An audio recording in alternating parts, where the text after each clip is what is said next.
वालेकुम स्टूडेंट, कैसे हैं आप सब लोग। उम्मीद करती हूँ खैर खैरियत से होंगे। आज का जो हमारा टॉपिक है, हम नोज़ स्टार्ट करने लगे थे। तो नोज़ में जो है ना, सबसे जो मोस्ट इंपॉर्टेंट टॉपिक है वो मिकोर माइकोसिस। पहले मैंने फर्दर भी आपको पीछे जितनी भी वीडियोस थी वो मैंने कवर करवाया है नोज़ उसमें। तो आज का जो हमारा टॉपिक है वो मिकोर माइकोसिस। इसमें सबसे पहले हम डायग्नोस्टिक पॉइंट्स की बात करेंगे, किस तरह से हम सिनेरियो जो है इसका पिक करेंगे। तो सबसे पहली बात वो कहेगा कि अनकंट्रोल्ड डायबिटिक पेशेंट आया है। ठीक है, उस टाइम में ज़रूर जिक्र करेगा कि अनकंट्रोल्ड डायबिटिक पेशेंट है, और फर्दर जो है वो डिफरेंट पॉइंट्स भी बताएगा। ठीक है, उसके बाद जो है सेकंड वो कहेगा कि पेशेंट विद इम्यूनोसप्रेसिव मेडिकेशन। अब क्या था, अनकंट्रोल्ड डायबिटिक पेशेंट, और उसके बाद जो है पेशेंट वो विद इम्यूनोसप्रेसिव मेडिकेशन, मतलब वो पेशेंट जो इम्यूनोसप्रेसिव मेडिकेशन अभी ले रहा हो तो उन पे हो, तो उस तरह से भी। अच्छा, उसके बाद देन थर्ड अगर हम बात करें तो ब्लैक नेक्रोटिक मैस इन नेजल कैविटी, वो ये ज़रूर जिक्र करेगा। ये इसका मोस्ट इंपॉर्टेंट डायग्नोस्टिक पॉइंट है कि ब्लैक नेक्रोटिक मास इन नेज़ल कैविटी। ठीक है, नेज़ल कैविटी में जब हम एग्जामिनेशन करेंगे तो हमें क्या नज़र आएगा, ब्लैक नेक्रोटिक मैस दिखाई देगा। अच्छा, ये सारे जो है ना इसके डायग्नोस्टिक पॉइंट्स हैं म्यूकोरमाइकोसिस के। ओके जी, उसके बाद अगर हम बात करें तो डायग्नोस्टिक पॉइंट्स हमने देख लिया। अनकंट्रोल्ड डायबिटिक पेशेंट आई थी और पेशेंट विद इम्यूनोसप्रेसिव मेडिकेशन के साथ आई है। ब्लैक नेक्रोटिक मैस है इन नेजल कैविटी में। अब हम अगर इन्वेस्टिगेशंस की बात करें तो क्या क्या इन्वेस्टिगेशंस जो है इस पेशेंट में करवानी चाहिए हमें म्यूकोरमाइकोसिस में। तो सबसे पहले अगर इन्वेस्टिगेशन में हम बात करें तो हमने करवानी है बायोप्सी करवानी है, कि वो जो मैस है उसकी। ठीक है, बायोप्सी करवाएंगे और हिस्टोपैथोलॉजिकल एग्जामिनेशन करवाएंगे ताकि जो है ना हम डायग्नोसिस तक पहुंच सके। ठीक है, हिस्टोपैथोलॉजिकल एग्जामिनेशंस करवाएंगे और ये इससे जो है ना हमें पता चल जाएगा कि करेक्टरिस्टिक म्यूकोर फंजाई जो भी हाइफी है उसका का टिश्यू जो है हम एग्जामिन कर लेंगे। उसके बाद जो है सेकंड हम माइक्रोबायोलॉजिकल कल्चर करवा सकते हैं ताकि जो है हमें आइडेंटिफाई हो जाए, आइसोलेट कर सकें काजेटिव फंगस को।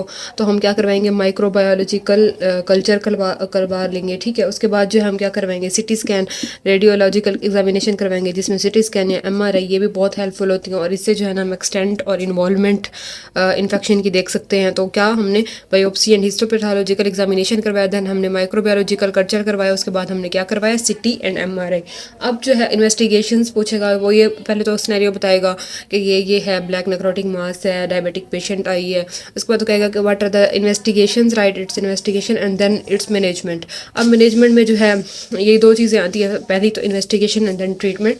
हमने इन्वेस्टिगेशन देख ली, अब हम अगर बात करें तो ट्रीटमेंट की। ठीक है, तो ट्रीटमेंट की अगर हम बात करते हैं तो सबसे पहला क्या ट्रीटमेंट है, क्योंकि ये फंगल इन्फेक्शन है तो हम क्या करेंगे, ज़ाहिर सी बात है फंगल है तो एंटी फंगल थेरापी देंगे ताकि जो है उसका जो इन्फेक्शन है वो ट्रीट हो। तो एंटी फंगल में हम सबसे पहले क्या देंगे, आईवी देंगे उसको, जो है एंटी फंगल्स दे देंगे, जिसमें कौन सी एम्फोटेरिसन बी दे देंगे उसको। ये बहुत मशहूर है ज़माना जो है ड्रग है, amphotericin B anti fungal drug है।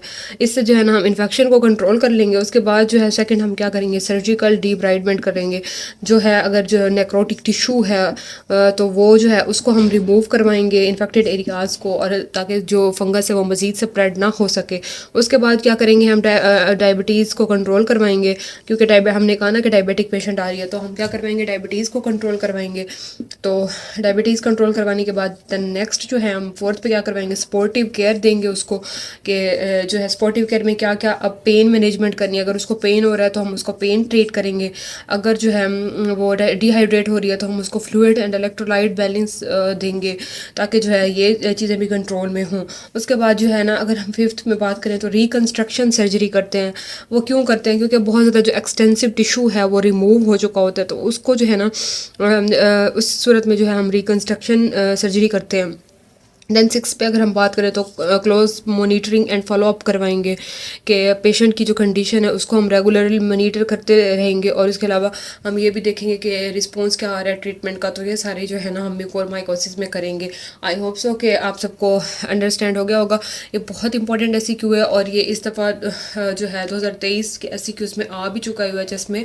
तो आपने जो है ना बहुत अच्छे से करना है कि म्यूकोरमाइकोसिस क्या है, उसकी इन्वेस्टिगेशंस क्या है और ट्रीटमेंट क्या है, और किस तरह से अपने सिनेरियो उसका पिक करना है।